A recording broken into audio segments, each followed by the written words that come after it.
আসসালামু আলাইকুম সম্মানিত সাংবাদিক বন্ধুগণ। মূলত হচ্ছে ঢাকা ৬ আসনের যে যতগুলো থানা রয়েছে সেই থানাগুলোর নির্বাচন অফিস হচ্ছে দিগন্ত টাওয়ার, আর.কে মিশন রোড ১২/১।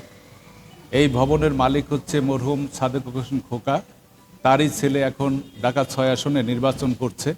স্বাভাবিক কারণে জনমনে একটা প্রশ্ন দেখা দিয়েছে নিরপেক্ষতা নিয়ে। যেহেতু বর্তমান সরকার চাচ্ছে দেশে একটি অবাধ, সুষ্ঠু, নিরপেক্ষ নির্বাচন, সেক্ষেত্রে জনগণের যেটা সন্দেহ, সংশয় এবং আতঙ্ক বিরাজ করতেছে যে এখানে ব্যালট থাকবে, এখানে অমোচনীয় কালি থাকবে, এখানে অনেক গোপনীয় তথ্য থাকবে, সেক্ষেত্রে নির্বাচন অফিস যদি আমাদের প্রতিদ্বন্দ্বী কোনো প্রার্থীর ভবনেই অফিস হয় তাহলে স্বাভাবিক কারণেই নিরপেক্ষতা হারায় এবং আস্থা হারায়।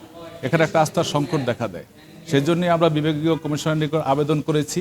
আবেদনের প্রেক্ষিতে আমাদের আশ্বস্ত করেছেন তারা আলোচনা করে এই বিষয়ে পদক্ষেপ গ্রহণ করবেন।